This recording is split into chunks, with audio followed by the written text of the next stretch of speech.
Hello everyone, welcome to the channel prepare with अच्छा। देखिए, UP PCS prelims 2023 का जो हमारा एग्ज़ाम हुआ था उसके डिस्कशन का ये दूसरा पार्ट है। पहले पार्ट में हमने 50 क्वेश्चंस कर लिए थे, कि दूसरे पार्ट में आज हम 50 क्वेश्चंस करेंगे और इसी प्रकार मेरा प्रयास रहेगा कि 2022, 20, 21 सारे ईयर्स के पेपर्स लेकर आऊँ। राइट, तो देख लेते हैं आज के क्वेश्चंस। देखिए, इन क्वेश्चंस पर डिस्कस करें उससे पहले यदि आपने अभी तक चैनल को नहीं सब्सक्राइब किया है तो प्लीज़ कर लीजिएगा, और अगर आपको वीडियो अच्छा लगता है तो प्लीज़ लाइक और शेयर करना बिल्कुल भी मत भूलिएगा। सब्सक्राइब कर लेंगे तो जो भी चैनल के नोटिफिकेशंस होंगे वो आप तक ईजिली पहुंच सकते हैं। एंड टेलीग्राम चैनल भी ज्वाइन कर सकते हैं, जिससे आपको जहाँ पर आप कोई भी क्वेश्चन अगर आप एग्ज़ाम की प्रिपरेशन से रिगार्डिंग पूछना चाहते हैं वो पूछ सकते हैं, और बाकी मेरी तरफ से भी मैं प्रयास करती हूँ जो भी चीज़ें इंपॉर्टेंट लगे उनको शेयर कर दूँ। चलिए, क्वेश्चन 51 देख लेते हैं। क्वेश्चन था लेटराइट सॉइल से संबंधित, लेटराइट मिट्टी से संबंधित क्वेश्चन था। ऐसे क्वेश्चंस बहुत दिए थे 2023 वाले पेपर में, 2 स्टेटमेंट वाले। ठीक है, तो उसमें हमें कन्फ्यूजन हो जाता है। अगर हमें एक स्टेटमेंट पता भी है तो दूसरा नहीं पता है तो हम आंसर टिक नहीं कर सकते। राइट, जैसे पहला वाला है, the soil is developed in areas with high temperature and heavy rainfall. ये जो मिट्टी है ये उच्च तापमान और भारी वर्षा वाले क्षेत्रों में पाई जाती है। ठीक है, अब लेकिन ये वाला जो पॉइंट है उसमें हम थोड़ा सा कंफ्यूज हो सकते हैं। अगर हमको पता है कि कहाँ कहाँ पर इसकी लोकेशन है, अगर हमने मैप वर्क अच्छे से कर रखा है, उसमें हमने देख रखा है कि लेटराइट सॉइल कहाँ पर पाई जाती है, eastern Ghats, western Ghats, right, तो और नॉर्थ ईस्टर्न पार्ट्स में भी पाई जाती है, तो हम थोड़ा सा अंदाज़ा लगा सकते हैं कि हाँ, ये हो सकता है कि यहाँ पर हाई टेम्परेचर और हैवी रेनफॉल वाले एरियाज में शायद हो सकती है। ठीक है, यहाँ पर ये तुक्का लग सकता है। दूसरा पॉइंट आता है, it is poor in iron oxide and aluminium. ये वाला पॉइंट हम तभी बता सकते हैं जब हमें लेटराइट का मतलब पता हो। लेटराइट जो है वो ब्रिक शब्द से बना हुआ है। ठीक है, और ईटा, ईटा कैसे कलर का होता है, मरून सा होता है, रेड रेड। और कोई भी चीज़ अगर रेड रेड होती है तो वो हमें क्या शो करती है, उसमें कुछ ना कुछ फेरिक ऑक्साइड का संबंध होगा, आयरन का यानी कि। ठीक है, तो अगर आपको ये पता है तो आप ये गेस कर लेंगे कि पुअर तो नहीं होगा, हो सकता है इतना ज़्यादा ना होता हो, लेकिन पुअर तो आयरन ऑक्साइड में नहीं होगा, तो दूसरा वाला स्टेटमेंट हमारा नहीं होगा। अब पहले वाले में आप थोड़ा सा गेस कर ओनली 1 कर सकते हैं, या फिर आप ऑप्शन डी कर देंगे। ठीक है, तो यहाँ पर हमारा जो फिलहाल आंसर है वो ऑप्शन ए है। राइट, दूसरा क्वेश्चन आता है अगला। ये वाला जो क्वेश्चन है ये बहुत बार रिपीटेड है। ओजोन लेयर जो है ये एब्जॉर्ब करती है यूवी रेडिएशन, और कौन सी लेयर में है, एटमॉस्फेयर की। तो ये आपको, अगर आप पिछले पेपर्स देखेंगे PYQs, तो उसमें हर ऑलमोस्ट पेपर में क्वेश्चन ज़रूर आता है स्ट्रेटोस्फीयर में। तो ये ऐसे क्वेश्चन आप गलत करना अफोर्ड नहीं कर सकते। ठीक है, तो ये आप सही कर ही आए होंगे अगर आपने अच्छे से पढ़ाई करी है तो। नेक्स्ट क्वेश्चन आता है, अब ये ज्योग्राफी के जो क्वेश्चन है इसमें फैक्चुअल बहुत ज़्यादा आता है, रटना हमको पड़ेगा, चाहे हम कुछ भी कर लें, बिना रटे तो काम नहीं चलेगा। रिवर्स और उनके प्लेसेस ऑफ ओरिजिन, अब यमुना का यमुनोत्री कोई भी गेस कर लेगा, तो अब A से 4 हमारा 3 ऑप्शंस में A4 है, तो इससे कोई फ़ायदा नहीं है अगर इन्होंने ये दे दिया। लेकिन हम ये गेस कर सकते हैं कि D1 है और यहाँ पर D1 है, तो हो सकता है कि D का 1 हो। ठीक है, इन दोनों में फिर अगर हमें गेस वर्क करना है तो इस तरीके से करते हैं कि अच्छा, दोनों में D1 हो रहा है तो ये हमारा कॉमन है, ये A या D ऑप्शंस में हो सकता है, तो हमारा महानदी का सिहावा हो गया। ठीक है, और कृष्णा गोदावरी अगर आपने रट रखा है ठीक है, अदरवाइज कृष्णा रिवर का ओरिजिनेशन जो है वो महाबलेश्वर से है। याद रखिएगा, कृष्ण जी जो थे वो महाभारत से संबंधित थे, इसीलिए महाबलेश्वर से उनका ओरिजिन है। ऐसा कुछ है नहीं, बस याद करने का तरीका है, तो याद रखेंगे, कभी भूलेंगे नहीं कि कृष्णा रिवर का ओरिजिन का है। और गोदावरी का क्या हो जाएगा, नासिक। तो ऑप्शन हमारा यहाँ पर B का 3 हो जाएगा और C का 2 हो जाएगा, A करेक्ट है। ठीक है, तो इस तरीके से ट्रिक से चीज़ों को लर्न करना पड़ेगा, अदरवाइज ज्योग्राफी की फैक्ट्स हम याद नहीं रख पाएंगे। नेक्स्ट क्वेश्चन आता है, अब फैक्ट्स तो आए हैं, थोड़े से कॉन्सेप्चुअल क्वेश्चंस भी आए हैं। स्टेटमेंट है कि जो दक्षिण पश्चिम मानसून है यानी कि साउथ वेस्ट मानसून जो है, इसके दौरान तमिलनाडु तट पर जो तट है वो शुष्क रहता है, ड्राई। अगर आप सोचें, अगर आपने कॉन्सेप्ट्स पढ़ रखे हैं तो आपको याद होगा कि जो नॉर्थ ईस्ट जो विंड्स आती हैं वो कहाँ वर्षा करती हैं, नॉर्थ ईस्ट मानसून वाला जो सेक्शन आता है वो यहाँ पर सबसे ज़्यादा कहाँ वर्षा करता है, चेन्नई में। चेन्नई कहाँ है, तमिलनाडु में। तो ये हो सकता है कि साउथ वेस्ट वाला शायद यहाँ पर वर्षा ना करता हो। ठीक है, तभी नॉर्थ ईस्ट से यहाँ पर वर्षा होती है। उसके बाद तो ये स्टेटमेंट हो गया। अब अगला देखते हैं, अगले में क्या कहा गया है, जो तमिलनाडु कोस्ट है ये सिचुएटेड है parallel to bay of Bengal branch. अब ये सारे कॉन्सेप्ट्स आपको पता होने चाहिए, ऐसा नहीं होगा कि आपने कुछ पढ़ा नहीं, आप कुछ गेस वर्क कर पाए। अगर आपने पढ़ा है कि तमिलनाडु, जो ये इंडिया का मैप है, यहाँ पर तमिलनाडु पड़ता है, तमिलनाडु तट जो है ये बंगाल की खाड़ी के शाखा के समानांतर स्थित है, यानी कि पैरेलल। जो साउथ वेस्ट मानसून है इसकी दो शाखाएं निकलती हैं, एक कहाँ से एक निकलती है बंगाल की खाड़ी की शाखा होती है, वो पैरेलल है, और दक्षिण पश्चिम मानसून की अरब सागर वृष्टि छाया क्षेत्र में ये स्थित है, यानी कि रेन शैडो एरिया में ये स्थित है। बे ऑफ बंगाल ब्रांच जो है साउथ वेस्ट मानसून की, वो तमिलनाडु वाले क्षेत्र के पैरेलल है। जब कोई भी चीज़ पैरेलल होगी तो वर्षा कैसे होगी, ठीक है, तो पैरेलल होगी, इसीलिए यहाँ पर वर्षा नहीं हो पाती। और ये वृष्टि छाया प्रदेश है, जब पैरेलल यहाँ से निकल कर चला जाएगा तो वर्षा कैसे करवाएगा। वर्षा करवाने के लिए यहाँ पर अगर हम देखें तो साउथ वेस्टर्न मानसून आते हैं तो यहाँ पर घाट्स पड़ते हैं, ईस्टर्न घाट्स, जिसकी वजह से टकरा कर वर्षा करवाते हैं, राइट। सिमिलरली आगे जाकर नॉर्थ ईस्ट में भी होता है, लेकिन यहाँ पर ये पैरेलल है, तो ये वाला हमारा कॉन्सेप्ट अगर क्लियर होंगे तो हम इसको सही कर लेंगे। तो यहाँ कुल मिलाकर ये दोनों ही सही हैं और करेक्ट एक्सप्लेनेशन है। एक चीज़ और ध्यान देने वाली है कि जो ऑप्शंस हैं उसमें ऊपर नीचे दे रखे हैं। ऐसा नहीं है कि हम एकदम दिमाग में बैठाए हों कि जो सी है उसमें करेक्ट ही देते हैं, नॉट नहीं देते हैं, लास्ट वाले में नॉट देते हैं, ऐसा नहीं करना है। तो ऑप्शन भी ध्यान से पढ़ने हैं, जल्दी जल्दी में ऐसी मिस्टेक्स हो जाती हैं कि आता हुआ भी गलत हो जाए। अगले क्वेश्चन की तरफ बढ़ते हैं। देखिए अब ये फिर से रटने वाला पॉइंट है। जो गंगा नदी है ये ज्वाइन करती है राम गंगा नदी जो है ये गंगा रिवर को ज्वाइन करती है कन्नौज में। दूसरा है बेतवा नदी जो है ये यमुना से ज्वाइन करती है प्रयागराज में। तो ये कहाँ बेतवा जो ज्वाइन करती है यमुना से, ये करती है हमीरपुर में। ये क्वेश्चन बहुत बार पूछा गया है कि बेतवा रिवर जो है वो कहाँ पर ज्वाइन करती है, ठीक है, लेकिन ये राम गंगा वाला शायद आप लोगों को ना पता हो, ठीक है। तो यही पॉइंट आ जाता है कि अगर जब तक नहीं पता होंगे दोनों, तब तक हम सही आंसर टिक नहीं कर पाएंगे, ठीक है। फिलहाल यहाँ पर जो हमारा सही है वो ऑप्शन ए सही हो जाएगा, दूसरा वाला जो है वो गलत है, क्योंकि यमुना से बेतवा कहाँ मिलती है, यमुना से बेतवा मिलती है हमीरपुर डिस्ट्रिक्ट उत्तर प्रदेश में। आगे बढ़ते हैं अगले क्वेश्चन की तरफ। अब चंद्रप्रभा वाइल्ड लाइफ सेंचुरी, ये तो रटा होना चाहिए, नाम से भी सिमिलर है, चंद्रप्रभा चंदौली, ठीक है, तो ये बी ऑप्शन करेक्ट हो गया। उसके बाद ऑप्शन आता है पासेस और स्टेट्स या यूनियन टेरिटरीज से हमको मैच करना है। फिर से अगेन आज ही मैंने टेलीग्राम चैनल में वो पासेस का जो लोटस राइज का पेज है वो शेयर किया है, ठीक है। वो हमें सारी चीज़ें रटनी पड़ेंगी, इसके लिए आपको कोई शॉर्टकट नहीं मिलेगा। बस ये हो सकता है कि अगर आप मैप के थ्रू लर्न करेंगे, बार बार उसको देखेंगे, तो आप चीज़ों को आसानी से याद रख सकते हैं। अदरवाइज़ अगर आप एक चार्ट बनाकर रटने बैठेंगे तो उसका कोई अंत नहीं है और वो फिर आप भूल भी जाएंगे। एक बार इमेज हमारे दिमाग में होती है तो हम चीज़ों को रट सकते हैं। तो यहाँ पर फिलहाल करेक्ट पूछा है, तो करेक्ट नीति उत्तराखंड कई बार पूछ चुके हैं ये, तो ये सही हो जाएगा। बाकी ये जो है ये सारे इनकरेक्ट होंगे। यहाँ पर कौन कौन से कहाँ कहाँ पर है उसकी बात कर लेते हैं। सबसे पहले अगर हम देखें तो ये जो आता है अघिल पास, ये कहाँ पर पड़ता है, अघिल पास पड़ता है हमारा लद्दाख में पड़ता है। दीफू जो है ये पड़ता है अरुणाचल प्रदेश में, ठीक है, दीफू अरुणाचल प्रदेश में हो गया, और माना हो गया हमारा उत्तराखंड में, ठीक है, माना भी उत्तराखंड में, हिमाचल प्रदेश में नहीं, तो इसको रट लीजिएगा।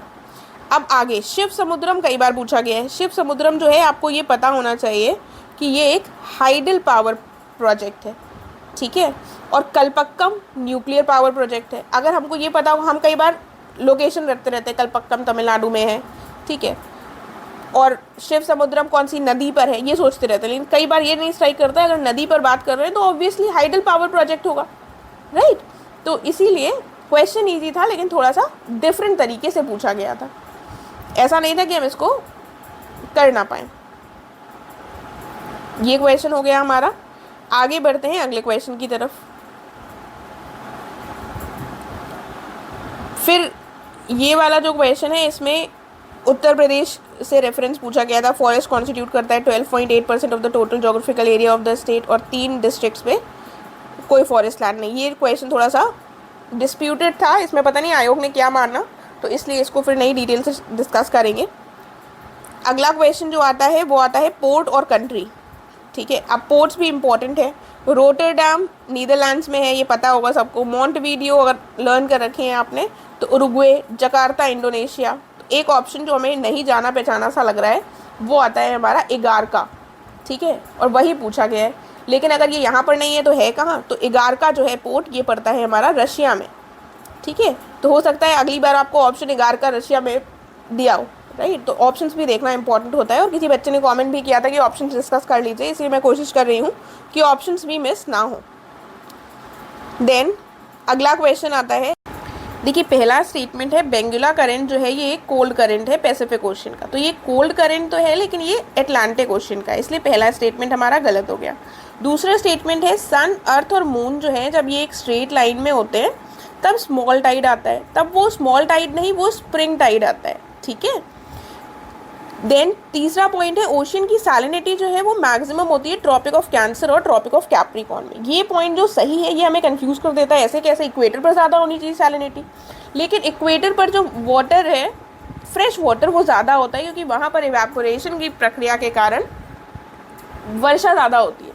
ज़्यादा अगर पानी बरसेगा तो जो सैलिनिटी है खारापन वो कम हो जाएगा क्योंकि फ्रेश वाटर मिलता जा रहा है। ठीक है, इजी सा कॉन्सेप्ट है। उसके बाद कहा गया टाइड जो है ये पृथ्वी पर आता है एवरी डे आफ्टर एग्जैक्टली 12 घंटे 30 मिनट, तो 12 घंटे 30 मिनट नहीं 12 घंटे 25 मिनट में आता है, क्योंकि जो मून है वो अर्थ के अराउंड रिवॉल्व करता है पूरे 24 घंटे 50 मिनट लेता है सेम पोजीशन में रोटेट कर वापस आने में, और इसके बीच में 2 बार टाइड्स आते हैं, तो आधे आधे इंटरवल में आते हैं 12 घंटे 25 मिनट पर। ठीक है, देन अगला क्वेश्चन आता है। अगला क्वेश्चन है अब यूएस और मेक्सिको के बीच में बॉर्डर कौन सी रिवर बनाती है। अगेन ऐसे रिवर्स वगैरह के क्वेश्चन मैप से लर्न करेंगे तो याद रहेगा, इजी प्रश्न है, रियो ग्रांड। ठीक है, फिर जो ये नेक्स्ट क्वेश्चन है, अब ये थोड़ा सा ट्रिकी हो जाता है, हमको साइज़ के अकॉर्डिंग अरेंज करना है डेजर्ट्स को। अब आपको लोकेशन पता हो सकती है इन सारे डेजर्ट्स की, लेकिन अब साइज़ के हिसाब से वो भी स्मॉलेस्ट कौन सा है लार्जेस्ट कौन सा है। लार्जेस्ट पता होगा, चलो सहारा डेजर्ट लार्जेस्ट है, तो अब ये ऑप्शन 3 ऐसे हैं जिसमें थर्ड ऑप्शन हो गया। ठीक है, अब देखिए अभी जैसे मैंने ऊपर बताया था कि आप पोजीशन सेम मैच कर सकते हैं कि इसमें 4th है, इसमें भी 4th है, राइट, तीसरी पोजीशन में, लेकिन यहाँ पर भी फर्स्ट है ऑप्शन में, पहले स्टार्टिंग में यहाँ पर भी फर्स्ट है। ठीक है, तो ऐसा ट्रिकी भी हो सकता है, ऐसे निकलेगा नहीं इतनी आसानी से कि अगर ऑप्शन आप मैच कर लें इसमें 4th दोनों को मान लें, राइट, क्योंकि ये ऑप्शन भी सेम है पहले वाले 1-1। ठीक है, तो अगेन थोड़ा सा अब आपको अगर पता है तो आप कर सकते हैं, अगर नहीं पता है तो वाइल्ड गेस यहाँ पर करना ही पड़ेगा। ठीक है, अक्कड़ बक्कड़ कर लीजिए या फिर थोड़ा सा सोचिए कि कहाँ पर कौन सा पहले लोकेटेड है। पहले तो हमको ये पता होना चाहिए। देखिए, तो जो हमारा ग्रेट सैंडी डेजर्ट है ये कहाँ लाई करता है, ये आता है हमारा ऑस्ट्रेलिया में। ठीक है, उसके बाद अरेबियन डेजर्ट जो सऊदी अरेबिया में सबसे ज़्यादा लाई करता है, और ये पूरा जो क्षेत्र पड़ता है अरेबियन वाला ऑलमोस्ट सारे उसमें कंट्रीज़ में थोड़ा थोड़ा इसका पार्ट आता है। ठीक है, इराक हो गया, जॉर्डन हो गया, कतर, सब कुछ में आता है। देन सहारा डेजर्ट आपको पता है अफ्रीका में, और गोबी डेजर्ट चाइना और मंगोलिया में। तीसरा पोजीशन पे ये हो गया। अब आप सोचेंगे ऑस्ट्रेलिया में तो बहुत सारे डेजर्ट्स हैं, हो सकता है ये शायद छोटा हो सबसे। ठीक है, क्योंकि अरेबियन डेजर्ट तो अपने आप में बहुत विस्तृत है, गोबी डेजर्ट भी लेकिन हो सकता है छोटा, लेकिन वो चाइना और 2 देशों में फैला हुआ है। तो यहाँ पर अगेन थोड़ा सा यहाँ पर अभी आपको लग रहा होगा कि हाँ ऐसे लॉजिकली सोचा जा सकता था, बट एग्ज़ाम में इतना दिमाग नहीं चलता है। ठीक है, लेकिन इस तरीके से थोड़ा सा दिमाग लगाने की कोशिश किया करिए, शायद कुछ जब हमें वाइल्ड गेस ही करना है तो थोड़ा सा लॉजिक लगाकर वाइल्ड गेस करने की कोशिश करें। ठीक है, तो यहाँ पर सबसे छोटा हमारा ऑस्ट्रेलिया से रिलेट कर बहुत सारे डेजर्ट्स हैं, ग्रेट सैंडी डेजर्ट हो गया है। ठीक है, दूसरे नंबर पर 2 जो कंट्रीज़ में फैला हुआ है गोबी डेजर्ट, और फिर आता है हमारा अरेबियन डेजर्ट, और सबसे बड़ा हो गया सहारा डेजर्ट। तो ऑप्शन सी करेक्ट है। तो अब हमको अगर क्वेश्चंस देखने हैं, हम कोई भी लोकेशन वगैरह देख रहे हैं किसी डेजर्ट का, तो हमें ये ध्यान रखना है कि उनका एरिया वाइज भी देखें कहाँ पर कितने क्षेत्र में फैला हुआ है, क्योंकि स्मॉलेस्ट से लार्जेस्ट ऐसे क्वेश्चंस भी पूछे जा सकते हैं।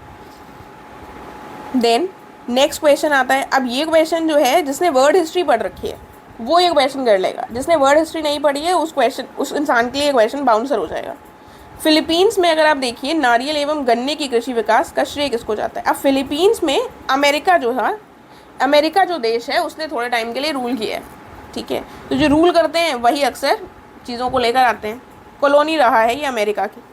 ठीक है, तो ये वर्ड हिस्ट्री भी जिसने पढ़ा है वो टिक कर देगा स्पेनिश और अमेरिकन, क्योंकि स्पेन की भी ये कॉलोनी रहा है। आगे बढ़ते हैं। अब ये माउंटेन और कंट्रीज़ में आता है। देख रहे हैं फैक्ट्स कितने सारे हैं, तो रटना हमें बहुत सारा पड़ेगा। किलिमंजारो तंजानिया, ये सबको रटा होगा, ठीक है। अब यहाँ पर फिर से दो ऑप्शन हो गए, किलिमंजारो, अब दोनों D2 हो गया है। D2 यानी होगर अल्जीरिया। अब आपको ताउकल और स्टानले पता होना चाहिए। ताउकल जो है ये मोरक्को में लोकेटेड है और स्टानले जो है ये युगांडा में लोकेटेड है। नहीं पता है तो रट लीजिए, ठीक है। फिर अब इसमें नॉट करेक्टली मैच्ड पूछा है। नॉट करेक्टली मैच्ड कई बार आसान हो जाता है, क्योंकि बैकाल रशिया आपको पता है सही है, मिशिगन पढ़ रखा होगा, ग्रेट लेक्स यूएसए में, मरकाइबो वेनेजुएला। तो जो ओनेगा है ये हमारा कहाँ पर नहीं है, ये हमारा कनाडा में नहीं है। तो अगर कनाडा में नहीं है तो ये लोकेटेड कहाँ है, लेक ओनेगा लोकेटेड है रशिया में, ठीक है। अगला क्वेश्चन देखिए। अब ये क्वेश्चन है एल नीनो पर। क्वेश्चन में कहा गया है कौन सा स्टेटमेंट सही है। पहले स्टेटमेंट में कहा गया है एल नीनो में पूर्वी प्रशांत क्षेत्र में पेरू के तट पर गर्म धाराओं का प्रकट होना शामिल है। बिल्कुल सही बात है, अगर आपने पढ़ रखा है कॉन्सेप्ट तो आपको पता है।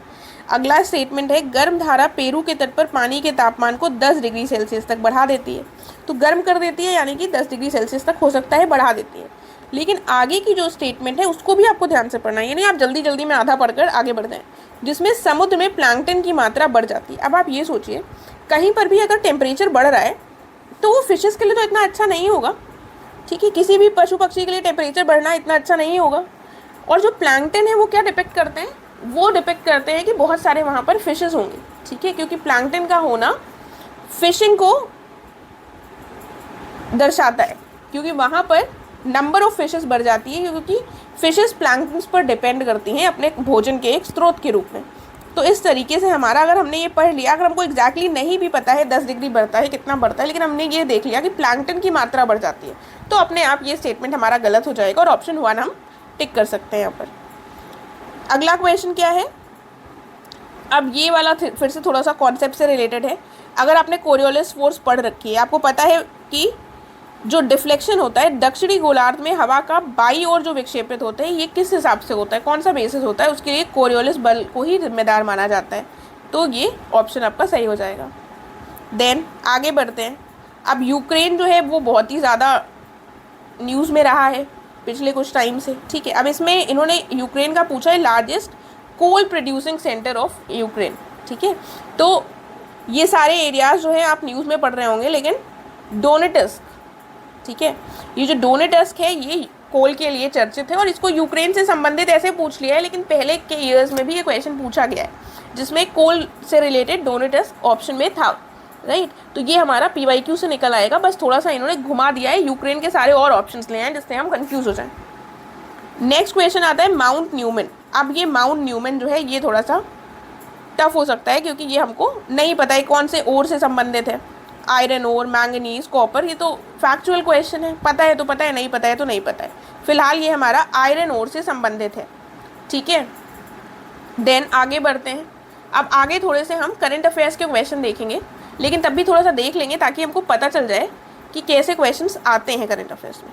एक बार बस ये सुन लीजिए, माउंट न्यूमैन जो है ये ऑस्ट्रेलिया में है, लोकेशन भी हमको पता होनी चाहिए, ठीक है। अब करंट अफेयर्स के जल्दी जल्दी देखते हैं। अब इसमें पूछा गया था, एक अमृत भारत स्टेशन स्कीम आई थी, तो इसमें पूछा गया है कि उत्तर प्रदेश में कितने स्टेशन आइडेंटिफाई किए गए। तो अगेन उत्तर प्रदेश से कुछ अगर फैक्ट्स हैं तो हमें करंट अफेयर्स में देखने हैं।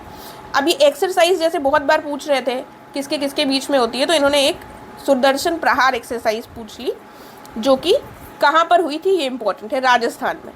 अक्सर जो एक्सरसाइजेज हैं वो राजस्थान में ही कंडक्ट होती हैं इस तरह की, तो हम वाइल्ड गेस यहाँ पर कर सकते हैं। फिर इंडिसेस यानी कि जो इंडेक्स वगैरह होते हैं वो इंपॉर्टेंट होते हैं, और उसमें हमें एटलीस्ट 3-4 पोजीशन टॉप की, बॉटम की पोजीशंस लर्न करनी है। जैसे इन्होंने टॉप 3 पोजीशंस दे दी हैं सोशल हाई सोशल प्रोग्रेस में। टियर 1 की जो है उसमें भी, मतलब इस इंडेक्स में भी सब पार्ट था टियर 1 की सिटीज़, टियर 1 के जो स्टेट्स हैं, तो उसको हमें टॉप 3 तक लर्न करना है एटलीस्ट, ठीक है, क्योंकि ऐसे क्वेश्चन को हम तभी कर पाएंगे। और नन ऑफ द अबव भी ऑप्शन है, तो उन्होंने और कन्फ्यूज़ कर दिया। अब उसके बाद कुछ करंट अफेयर्स इजी भी हैं, जैसे निसार सैटेलाइट, जिसने ठीक ठाक पढ़ा होगा करंट अफेयर्स को उसको ये पता होगा कि ये इसरो और नासा की है, ठीक है। उसके बाद यूनियन बजट से क्वेश्चन आ जाता है। यूनियन बजट में कहा गया है कि कितने स्किल इंडिया इंटरनेशनल सेंटर्स जो हैं वो सेटअप होंगे अक्रॉस डिफरेंट स्टेट्स, राइट। तो ऊपर ऊपर से करंट अफेयर्स और बजट को नहीं पढ़ना है, थोड़ा सा हमको डिटेल से देखना है। फिर साहित्य अकादमी अवार्ड्स बहुत इंपॉर्टेंट है क्योंकि इनसे कई बार क्वेश्चन पूछा जाता है। तो ये इन्होंने डायरेक्टली पूछ लिए किसकी नॉवेल है, ठीक है। तो नॉवेल्स के लिए भी पूछ सकते हैं, पर चले अनुराधा रॉय की नॉवेल को मिला है तो आपको नाम पता होना चाहिए। आगे बढ़ते हैं। अब इसमें क्या है, इसमें हमको बताना है करेक्ट स्टेटमेंट कौन सा है। कहा गया है लिथियम, जम्मू कश्मीर के रियासी ज़िले में लिथियम के अनुमानित संपदा भंडार जो है वो मिले हैं। फिर कहा गया है भारत में जो अनेक खनिज हैं लिथियम, निकेल, कोबाल्ट, इसके लिए थोड़ा सा आयात पर, इंपोर्ट पर निर्भर है। तो इसके लिए अगर आप थोड़ा सा न्यूज़ सुनते होंगे, आपने मेंस की भी थोड़ी बहुत पढ़ाई करी होगी, तो आपको पता है ईवी इलेक्ट्रिक व्हीकल्स में लिथियम का बहुत ज़्यादा प्रयोग होता है। और अगर इलेक्ट्रिक व्हीकल्स में लिथियम का प्रयोग होता है तो उसका एक शॉर्ट कमिंग ये है कि लिथियम के लिए हम बहुत ज़्यादा साउथ अमेरिकन कंट्रीज़ पर डिपेंडेंट है, बाहरी कंट्रीज़ पर डिपेंडेंट है। तो ये पॉइंट हमारा सही हो जाएगा। पहला पॉइंट भी चर्चा में रहा था, न्यूज़ में रहा था, तो दोनों स्टेटमेंट्स हमारे सही हो जाएंगे, राइट।